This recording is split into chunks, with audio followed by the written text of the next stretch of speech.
되시기를 바랍니다. 하나님 말씀을 읽습니다. 느헤미야 2장 1절에서 10절까지 읽고 4장을 읽겠습니다. 교독합니다. 아닥사스다 왕 제20년 니산월에 왕 앞에 포도주가 있기로 내가 그 포도주를 왕에게 드렸는데 이전에는 내가 왕 앞에서 수심이 없었더니 내게 이르되 내가 병이 없거늘 어찌하여 내 얼굴에 수심이 있느냐 이는 필연 내 마음에 근심이 있음이로다 하더라. 그때에 내가 크게 두려워하여 왕께 대답하되 왕은 만세 수를 하옵소서. 내 조상들의 묘실이 있는 성읍이 이제까지 황폐하고 성문이 불탔사오니 내가 어찌 내가 또 왕에게 아뢰되 왕이 만일 좋게 여기시거든 강서쪽 총독들에게 내리시는 조서를 내게 주사 그들이 나를 용납하여 유다에 들어가기까지 통과하게 하시고 여왕의 삼림마다 내가 성전에 속한 영문가의 문가 성곽과 내가 들어갈 집을 위하여 들보로 설 제목을 내게 주게 하옵소서 하며 내 하나님의 선한 손이 나를 도우심으로 왕이 허락하고 군대 장관과 마병을 보내어 나와 함께 하게 하시기로 내가 강서쪽에 있는 총독들에게 이르러 왕의 조서를 전하였더니 호른 사람 산발락과 종이었던 암몬 사람 도비아가 이스라엘 자손을 흥왕하게 하려는 사람이 왔다 함을 듣고 심히 근심하더라. 4장으로 넘어가서 읽습니다. 산발랏이 우리가 성을 건축한다 함을 듣고 크게 분노하여 유다 사람들을 비웃으며 자기 형제들과 사마리아 군대 앞에서 일러 말하되 이 미약한 유다 사람들이 하는 일이 무엇인가? 스스로 경고하게 하려는가? 제사를 드리려는가? 하루의 일을 마치려는가? 불탄 돌을 헝무더기에서 다시 일으키려는가 하고 암몬 사람 도비아는 곁에 있다가 이르되 그들이 건축하는 돌 성벽은 여우가 올라가도 곧 무너지리라 하더라. 우리 하나님이여 들으시옵소서. 우리가 업신여김을 당하나이다. 원하건대 그들이 욕하는 것을 자기들의 머리에 돌리사 노략거리가 되어 이방에 사로잡히게 하시고 주 앞에서 그들의 악을 덮어두지 마시며 그들의 죄를 도말하지 마옵소서. 그들이 건축하는 자 앞에서 주를 노하시게 하였음이니이다 하고 이에 우리가 성을 건축하여 전부가 연결되고 높이가 절반에 이르렀으니 이는 백성이 마음 들려 일을 하였음이니라. 아멘. 우리가 하나님의 나라라는 개념에서 킹덤 스토리를 연결해 가고 있습니다. 오늘 이제 이 느헤미야가 하나님의 나라를 세워가는 일은 어떻게 되어가는가? 우리가 지난 시간에는 에스라를 배웠습니다. 그런데 이제 이 하나님의 나라를 해가는 데 있어서 D.L. 무디라는 유명한 전도자는 이런 얘기입니다. 세상은 지금 난파선과 같다. 여러분 지금 대한민국이 난파선 같죠? 연예인들 마약해가 수사받으러 다니고 또 누구는 또 비행기 문을 열어가지고 뛰어내리려고 하지를 않나 참 내가 듣도 보도 못한 일들이 지금 세상에서 세상이 미쳤어요. 이건 지금. 그래서 막 미쳐가고 있는 거예요. 또 40대 아들이 어제는 아버지를 때려 죽였죠. 왜 그랬냐? 이게 잔소리 하는데 스트레스 받아 아버지 때려 죽고. 절대 이제 자식들한테 잔소리 하지 마세요. 잘못하면 맞아 죽습니다. 이제. 지금 세상이 거의 이렇게 미쳐가고 있는 난파선 같아요. 그런데 여러분 오늘 D.L. 무디는 이런 세상에서 하나님께서 우리에게 생명을 구할 구명대를 주셨습니다. 구명대가 뭐냐? 교회입니다. 교회. 하나님의 나라를 통해서 이 세상을 구할 수 있는 구명대를 주셨다. 그래서 저는 가능한 많은 사람을 이 배로 구원하고자 애쓸 뿐입니다. 그래서 세상만 바라보는 것이 아니라 하나님께서 우리에게 주신 사명을 바라본다. 지금 여러분 D.L. 무디의 이 얘기가 느헤미야의 얘기와 똑같습니다. 그래서 이제 오늘은 느헤미야 전체를 다 점검하고 가야 되기 때문에 얼른 하고 넘어가야 됩니다. 자, 여러분 이제 이 느헤미야가 있는데 느헤미야는 뭐 하고 있느냐면 아닥사스다 왕에게 술잔을 갖다 바치는 사람입니다. 그럼 술잔 안에 독이 들어가면 어떻게 돼요? 그래서 여러분 이 시대에는 여러 민족들이 있었고 여러 나라들이 피점령국에 있는 나라들이 원한을 가지고 있었기 때문에 왕이 들어 독살당하기도 합니다. 그래서 왕에게 술잔을 드리기 전에 먼저 포도주 드십시오 하고 드리기 전에 포도주를 딱 저어가지고 내가 먼저 먹습니다. 왕이여 내가 안 죽는 거 보니까 먹어도 됩니다. 이게 여러분 이 시대에 이랬던 일을 했으니까 느헤미야가 얼마나 지금 이 임금으로부터 신뢰를 받고 있는가 하는 그런 사실이 있는데, 이 하나니라는 동생이 왔습니다. 하나니는 누구냐면 느헤미야의 동생인데요. 느헤미야의 동생인데 어디 갔다 왔느냐? 예루살렘에 갔다 왔어요. 여러분 예루살렘에 한번 왔다 갔다 하려면 말을 타고 왔다 갔다 해도 최소한 한 6개월 걸립니다. 그러니까 갔다가 가는데 한 3개월, 오는데 한 3개월. 에스라가 출발해서 예레미야 도착하는 것이 넉 달이 걸렸으니까 그때는 처자식과 양떼를 같이 끌고 가니까 좀 느렸겠죠. 그런데 여러분 실제로 이런 파발을 들고 다니는 사람들이 소식을 전하기 위해서 오고 할 때 상당한 시간이 걸립니다. 그래서 이 하나니가 와서 이제 느헤미야에게 얘기하면, 형님 제가 예루살렘에 갔는데요, 그래 예루살렘 어떻더냐, 이제 이런 얘기를 지금 묻고 있는 얘기가 1장에 나오는 얘기입니다. 1장에 나옵니다. 갔더니만은 예루살렘 성벽은 지금 이렇게 되어 있습니다. 성이 무너져 있습니다. 이 얘기를 합니다. 자, 여러분 이제 역사 공부를 우리가 좀 해야 되는데요. 여러분 이걸 염두에 두십시오. 스룹바벨이 귀환을 했어요. BC 536년에 1차 귀환, 고레스 왕 원년에 귀환을 합니다. 그런데 여러분 이제 16년이 지나도록, 이게 우리가 성경에 학계 스가랴스입니다. 학계 스가랴스를 보면 16년이 지나도록 성전 터만 닦아놓고 성전 안 짓고 있어요. 그럼 정말 성전 지을 형편이 안 됐느냐? 아니에요. 자기들은 아주 집을 화롭게 짓고 그렇게 살면서 성전 건축할 때는 아직 안 됐다 이러고 있는 때가 학계 스가랴 시절. 그래서 16년 뒤에 학계가 일어나서 하나님의 저주를 선포하고, 너희들이 지금부터 성전 건축하고 난 다음에 우리가 왜 이렇게 가뭄과 가난 속에 있느냐, 하나님께서 성전 지으라 했다. 그래서 성전을 짓고 나면 하나님께 복을 주실 것이다 하고 이제 학개서에 나오는 얘기입니다. 그리고 난 다음에 여러분 이제 에스라의 귀환 사이에 무슨 얘기가 있느냐 하면 에스더 얘기입니다. 에스더가 뒷 얘기가 있고 에스더가 앞에 얘기입니다. 그래서 에스라의 귀환이 일어나기 전에 에스더 사건이 일어나고 하만 사건이 일어났습니다. 그리고 난 다음에 에스라가 귀환을 합니다. 그러니까 1차 귀환이 있고 난 다음에 78년. 그러니까 여러분 1차 귀환했던 사람들은 살아있을까요? 없을까요? 그때 갓난 아기 아니고는 실제로 1차 포로 귀환으로 예루살렘에 돌아온 사람들 중에는 살아있는 사람이 별로 없습니다. 오늘 수요 기대에 오신 분들 중에 78년 지나면 부목사님도 못 살아있겠죠? 뭐 100년 이상을 살아야 되니까. 그러니까 여러분 78년이 지났습니다. 그리고 난 다음에 이제 에스라가 돌아와서 하나님의 말씀으로 소위 부흥회를 합니다. 소위 종교개혁을 해요. 마음의 부흥회를 합니다. 하고 난 다음에 다시 13년 뒤에 에스라가 가고 난 다음에 13년 뒤에 지금 느헤미야가 돌아옵니다. 그래서 느헤미야가 돌아오는데, 여러분 우리가 성경을 읽어보면 에스라나 느헤미야를 읽어보면 참 재밌는 얘기입니다. 에스라는 아닥사스다 왕이 야 너 그냥 가서 됐겠냐, 너희들을 예루살렘까지 도착하도록 지켜줄 수 있는 군사와 마병을 같이 보내줄까 하니까 에스라는 필요 없습니다. 하나님은 자기를 의지하는 백성을 지켜주기로 약속되어 있습니다. 믿음의 고백을 했어요. 그래서 믿음으로 떠났어요. 떠나는데 에스라서를 자세히 읽어보면 중간에서 마적단도 만나고 도적대도 만나고 대적들도 만났는데 하나님께서 그 강도들로부터 우리를 지켜주셨다라고 갑니다. 그런데 여러분 느헤미야는 그냥 안 갑니다. 각하 제가 가는 데 있어서 마병도 좀 주시고 군사도 데리고 그래 갑니다. 그리고 왜 느헤미야는 그래 가느냐? 느헤미야는 총독으로 갑니다.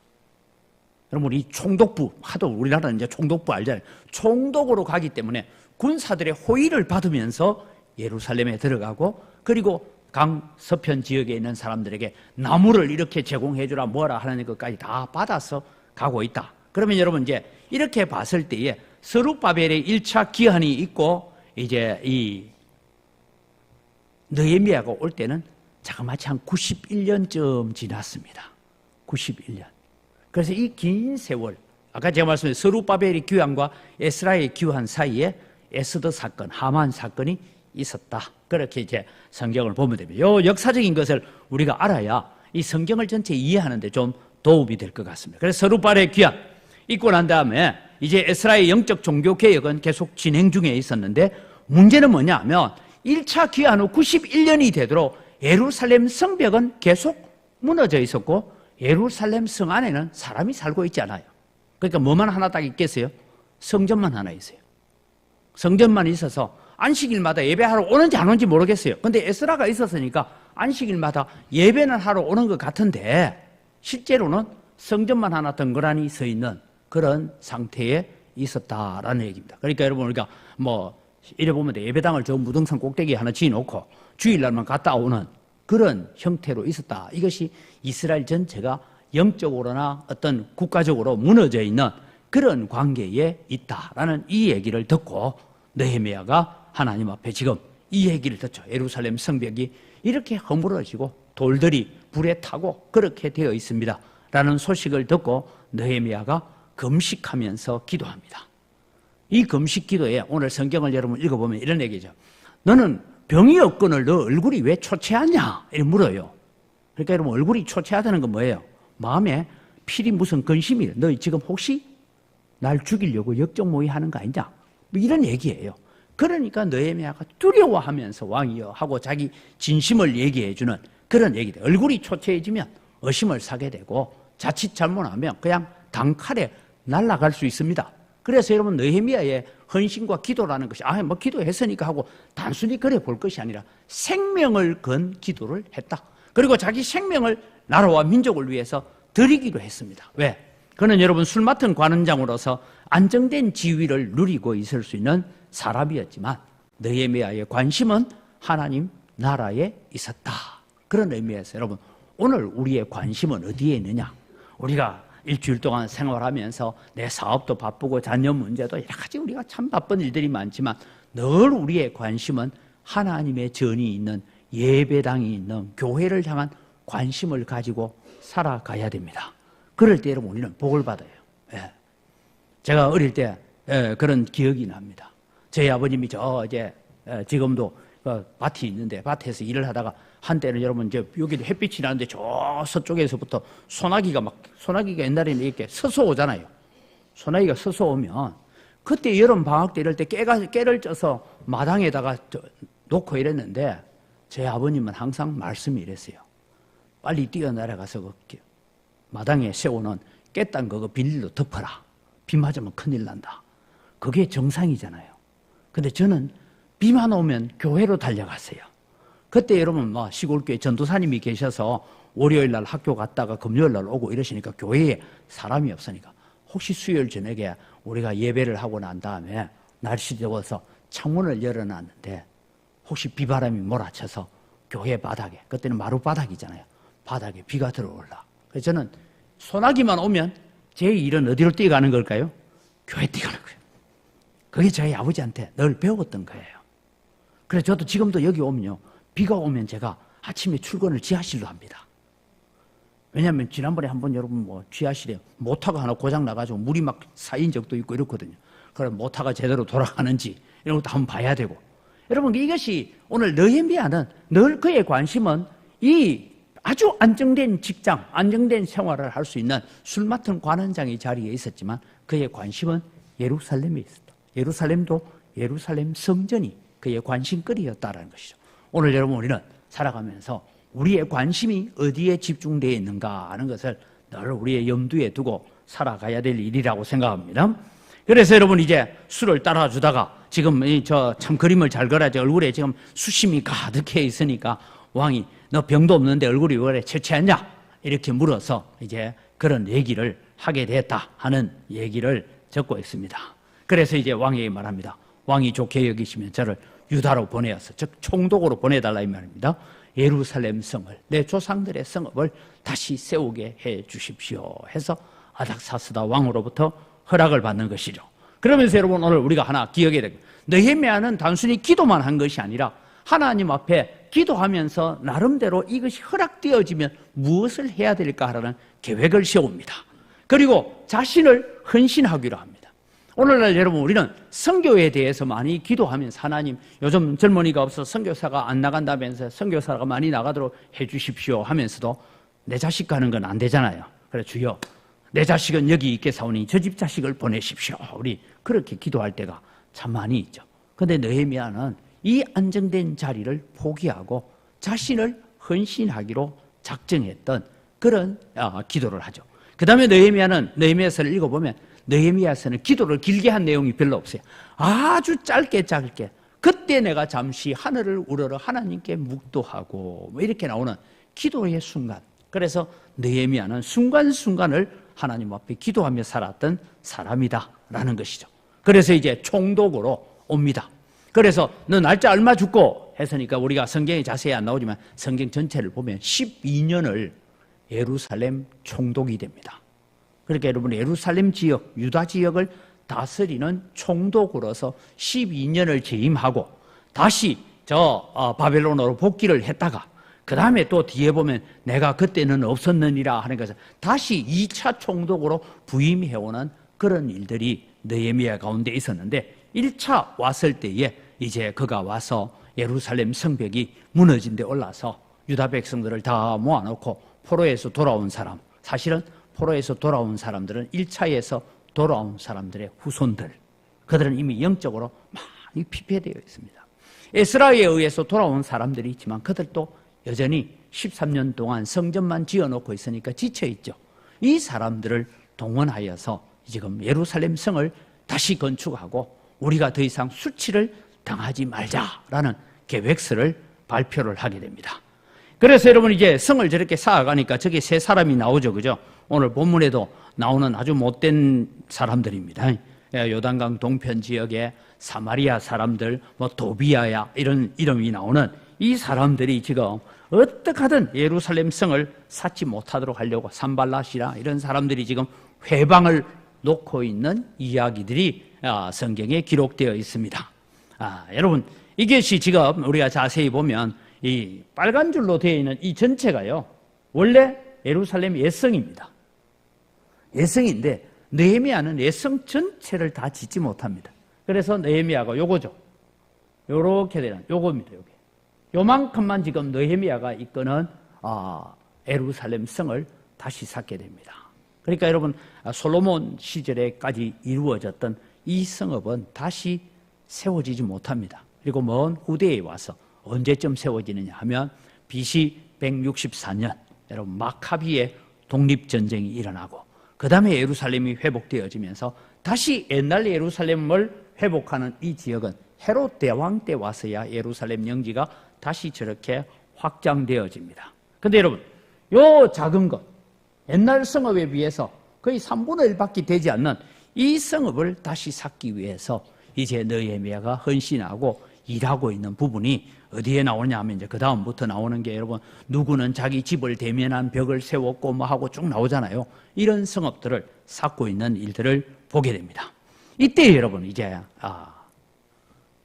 예루살렘 안에 어떤 문제가 생기느냐 하면 아까 제가 말한 산발랏이나 도비아나 이런 사람들, 사마리아 사람들, 요단강 동편 사람들의 반대자들이 있었어요. 그들은 어떻게 하든 와서 야 우리 한번 만나자, 전쟁 한번 하자, 뭐 온갖 얘기로 지금 네가 왕 되려고 하는 것 아닌가 하고 온갖 음해들을 하고 그렇게 하면서 얘기를 하는데 문제는 여러분 이때 내부에서 적들과 내통하는 사람들도 있었다라는 겁니다. 그래서 여러분 우리는 하나님의 나라는요 밖에만 적이 있는 게 아니고 안에도 언제나 적이 있어요. 그래서 내통을 하죠. 그래서 내부적인 문제는 또 한 가지 생깁니다. 내부적인 문제는 뭔가 하면 세금을 내야 되고 이 예루살렘 성벽을 짓기 위해서 부역도 해야 되고 이러니까 세금을 제때 못 내고 하니까 무슨 문제냐, 내 딸을 팔고 아들을 팔아서 세금을 내야 되는 이런 가난의 문제도 등장하게 되었는데 귀족들 이런 사람들은 자기들은 내가 어디 귀족인데 감히 거 가서 내가 흙을 만질 수 있고 손을 만질 수 있겠냐. 그래서 여러분 거기에 담보하지 않았다 이런 얘기도 나옵니다. 이런 내부적인 갈등도 많이 있었습니다. 그리고 외부적인 적들의 회방과 조롱거리가 있는 이런 일들 가운데서도 이 느헤미야가 이 어려움들을 잘 이겨내면서 성읍을 건축하는데 성읍 완공을 하는데 52일이 걸렸습니다. 그러니까 여러분 52일 만에 이 성을 다 지었다라는 것은 다르게 말하면 기적이다 이 말입니다. 네, 기적적으로 하나님께서 역사하시고 모든 사람들이 한 손에는 병기를 잡고 한 손에는 일할 도구를 잡고 그러면서 이 성을 완공을 하고 난 다음에 이 완공한 성 위로 걸어가면서 앞서 제가 보면 이런 얘기 나오죠.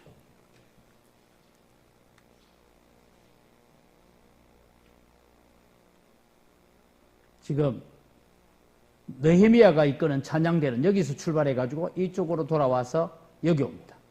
그 다음에 에스라가 인도하는 찬양대는 이 성벽 위를 걸어서 이렇게 와서 여기서 만나는 이 성전이 여기에 있거든요. 성전이 여기에 있는데 이쪽으로 와서 만나게 되는 그런 성벽 건축을 하고 난 다음에 그들이 이제 성벽 봉헌식을 하게 되는 그런 일들이 일어나게 됐다라는 것이죠. 그러면서 여러분 산발랏이나 도비야 이런 사람들의 계속적인 방해가 있을 때마다 느헤미야는 하나님께 기도하면서 하나님의 도우심을 구했습니다. 그러면서 느헤미야의 지도력을 보면 업무 분장을 잘함으로 일의 효율성을 높였다라는 얘기예요. 예를 들면 여러분 성벽을 샀는데 우리 집하고 저 반대쪽에 가서 쌓으라 하면 왔다 갔다 하는 시간이 많이 걸리잖아요. 그래서 여러분 성경에 보면 뭐라고 하냐면 자기 집과 마주한 성벽을 자기가 쌓도록 만듭니다. 그래서 내 집 앞에 있는 성벽은 내가 쌓고 그렇게 해서 성벽을 나누어서 지음으로 말미암아서 52일 만에 그 일들을 잘 지어갖고 반대자들이 계속해서 편지를 보내고 음해를 하고 여러 가지 일을 할 때 그것을 미혹을 잘 분별해 갔다. 여러분 우리가 교회 안에서도 우리가 세상에서도 들을 때 말들이 온갖 얘기를 다룰 때 다 믿으면 돼요? 안 돼요? 안 돼요. 성경에도 뭐라고 합니까? 너희들이 영들을 다 믿지 말고 그 영이 하나님께 속하였나 분별해라 했거든요. 근데 여러분 우리는 이 말 저 말 다 듣다 보니까 나도 헷갈려. 어느 것이 진실이지 어려울 때가 있습니다. 그래서 이 느헤미야는 늘 하나님 앞에 짧게 기도하면서 하나님 이것이 하나님의 뜻입니까? 그래서 여러분 하물며 예루살렘 안에 있는 여 선지자 하나가 느헤미야에게 얘기합니다.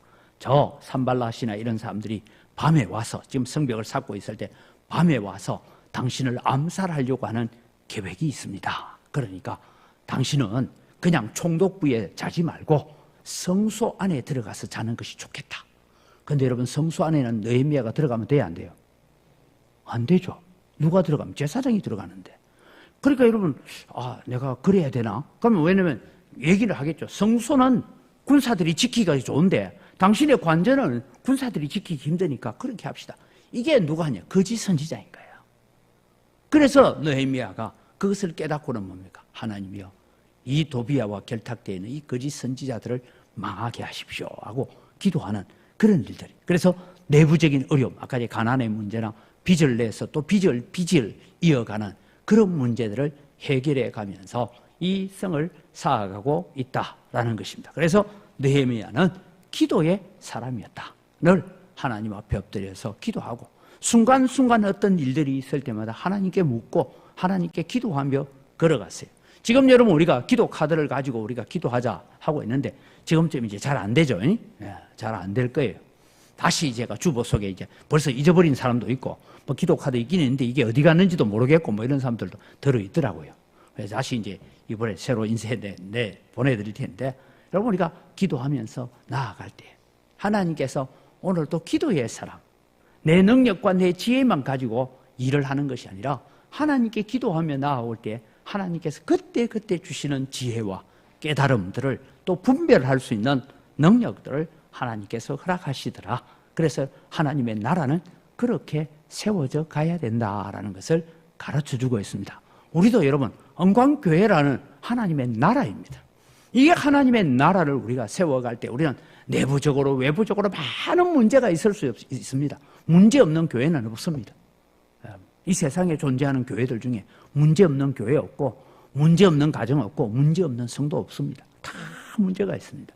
이런 문제들을 우리는 어떻게 지혜롭게 아름답게 다 힘을 하나로 결집해 갈 수 있는 그런 일을 해갈 수 있을까?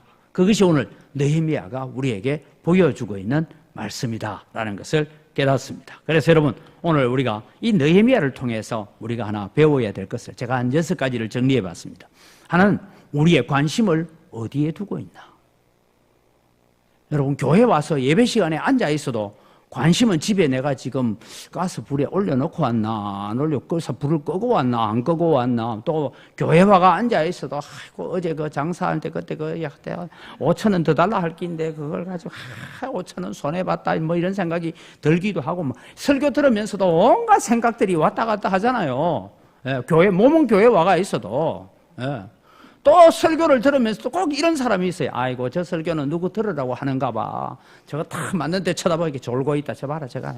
내 들을 거 하나도 없는 거예요, 그러면. 근데 여러분, 모든 말씀은, 모든 관심은 내게 주신 것이고, 내가 들어야 되고, 내가 순종해야 돼요. 제가, 부부 주일날 제가 그런 말씀 드렸죠. 읽으면은, 그 송기론 목사님 그 얘기해요. 부부 세미나를 한대요.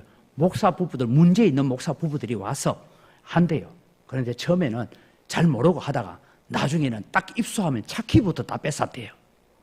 왜냐하면 목사 부부가 이제 문제 있는 목사 부부가 싸우고 하니까 왔더니만은 다 강의를 듣고 나면 방에 가서 싸운다는 거예요. 뭐가 싸우냐? 당신 오늘 들었나 안 들었나? 잘 들었지? 이러니까 네 할 거나 들어라. 이래가면 하면 나중에는 남편이 차 몰고 가본대요. 마누라 놔놓고. 그래가지고, 이래 안 되겠다. 해서 여러분, 기독교 가정상거역 연구소에 들어가면 제일 먼저 차키부터 반납한대죠. 예. 그래서 한번 싸워봐라, 이거. 예. 근데 여러분, 그러면서 늘 하는 얘기예요. 내한테 주는 얘기만 듣지. 이 얘기 저 사람 들어야 되는데라고 하는 순간 우리는 병들기 시작합니다. 그래서 여러분, 우리는 모든 관심을 어디에 두고 있냐? 하나님의 교회, 하나님의 말씀, 내 마음이 거기에 집중해요. 그 다음에 여러분, 우리는 느헤미야처럼 자신을 던져서 나라를 구하는 자가 되어야 됩니다. 내일부터 이제 호국의 달이라 얘기하죠. 호국의 달인데 자신의 몸을 던져서 나라를 건졌던 그런 선열들처럼 오늘도 우리는 자신을 던져서 교회를 구하고 자신을 던져서 나라를 구하는 자가 되어야 됩니다. 그 다음에 기도한 대로 헌신하는 삶을 살자. 참 조심하십시오, 여러분. 주여, 선교를 위해서 열심히 기도하면 여러분 아들이나 딸 주나 혹은 여러분 손자들 중에 선교사로 갈 수도 있습니다. 그럼 여러분, 아이고, 선교 위해서 기도 안 해야 되겠다, 이런 생각이 들죠. 그러면 하나님께 차출해가 보낼 수도 있습니다. 저는 그런 생각이 들어요. 제가 선교지에 있어 봤잖아요. 있어 보면 정말 자기가 선교에 대해서 헌신되어 온 사람이 있는가 하면 하나님께 특별하게 차출해가 온 사람들도 있어요. 그래서 여러분, 우리는 기도한 대로 헌신하는 삶을 살아야 된다. 그 다음에 여러분, 우리가 헌신의 삶을 살아가면 어떤 일이냐? 대내외적으로 대적이 일어날 수 있다. 근데 그걸 두려워하지 말라, 그 말이에요. 여러분, 예를 들면 이제 교회에 처음 온 분들이, 이런 분들이 참 은혜를 받아 열심히 일하면 그 사람을 열심히 쫓아대는 사람이 누굽니까? 예? 교회 안 다니는 사람이 쫓아요? 교회 다니는 사람이 쫓는데 어떤 사람이 쫓느냐면 늙은 닭이 쫓는다잖아요. 알 못 낳는 늙은 닭이 쫓아댄대요. 저기 교회 언제 얼마 됐다고 저래 설치 샀나, 저기 사람한테 잘 보이려고, 목사한테 잘 보이려고 온갖 얘기가 다 나오는 거예요. 그러다가 이 사람도 막 이래 쫓기고 저래 쫓기고 빗소리 다 찌르지도록 쫓기가지고 다른 교회 갔더니 그 교회는 또 안 쫓기나 똑같이 쫓아내는 거예요, 이제. 그래서 여러분, 우리 저 장정동 목사님이 한번 부흥회 할 때 그런 얘기가 돼요. 늙은 닭을 처리하는 방법이 3가지다고. 그걸 어떻게 처리합니까? 보니까요. 첫째는 뭔가 하면 여러분, 저 양계장 있잖아요. 양계장에 늙은 닭들을 처리하는 방법이 3가지래요. 딱 보면 이거는 안 되겠다 싶은 거는 전부 다 골라가지고 상자에 담는데요. 그러면 전부 다 이게 상자에 실려서 어디로 가냐면 사료용으로 간답니다. 사료용으로. 사료가 되면 자꾸 되겠습니까? 그 다음에 좀 괜찮다 싶은 것은 어떻게 하느냐 하면 한 3일을 물도 안 주고 굶긴대요. 굶기면 털이 싹 다 빠져가지고 다시 모이를 주기 시작하면 다시 새 털이 나면서 알을 낳기 시작한답니다. 여러분, 어느 쪽을 갈래요? 한 3일 금식하고 다시 알 낳아야 안 되겠습니까? 그죠? 그 다음에 한 종류는 뭐냐 하면 산에다가 풀어놓는데요. 산에다가 풀어놓으면 이게 산에서 풀 뜯고 알라라고 풀 뜯는 게 아니라 건강한 것 산에 풀어놨다가 나중에 이게 토종닭 비슷하게 해가지고 삼계탕 집으로도 간답니다. 근데 이 삼계탕 집으로 갈 때는 이 닭은 절대 그냥 냄비에 삶아가는 안 되고 압력밥솥에 이어서 삶아야 된다. 여러분, 우리가 좀 늙은 닭이 돼도 다시 한 3일 금식하고 알 낳는 닭으로 갑시다. 그게 여러분, 오늘 우리는 언제나 대내외적인 대적들을 우리는 두려워하지 말고 우리는 하나님 앞에 살아야 되고 하나님 앞에 금식하고 기도하며 살아야 될 하나님의 백성들이다. 그래서 우리는 늘 기도가, 하나님 우리 교회에 연로하신 분들이 많은데 연로하신 분들이 천국 가는 그날까지 기도하고 찬송하고 예배하다가 천국 가게 해달라고 제가 새벽마다 기도하는 기도가 그겁니다. 왜? 그때까지 우리는 하나님 사랑하고 하나님 앞에 내가 할 수 있는 한 헌신하고 봉사하고 내가 할 수 있는 일이, 여러분 이제 우리 박삼수 권사님, 나 같은 사람이 목사님 뭐 할 게 있다고 오늘 와가 앉아있는 게 할 일이에요. 안 앉아있는 사람들 뭐예요 도대체? 그렇잖아요. 그래서 우리는 하나님 앞에 대적을 두려. 그 다음에 사명 따라 살면 하나님이 도우실 줄 믿으시기 바랍니다. 느헤미야가 이 성벽을 재건해야 된다는 사명감을 가지고 사니까 하나님께 주변에 돕는 사람들을 동원하였어. 그래서 여러분 예루살렘 성벽을 건축하는데 나중에 여러분 성경을 읽어보면요, 어떤 사람들이 나오는 거면 그 절반은 누가 맡았고 그 절반은 금장새끼 맡았고 그 절반은 그 다음은 향품 장사가 맡았고, 여러분 장사하는, 향품을 파는 장사하는 사람이 성벽 와서 할 수 있습니까? 예? 한복 만드는 양동시장에서 한복 만들다가 교회 예배당 건축하는데 벽돌 나르고 하면 돼야 안 돼요? 돈은 내놓지 나는 못 갑니다 할 거예요. 그런데 여러분 이 사람들이 다 한 마음으로 헌신하여서 동원되어질 때 이 성벽이 52일 만에 완성이 되고 성문을 다는 그런 믿음의 역사가 일어났다라는 것이죠. 그래서 여러분 오늘 또 우리가 사명 따라 살면 하나님이 도우시는 줄 믿으시기 바랍니다. 그 다음에 여러분 우리는 기도의 사람이 되십시오.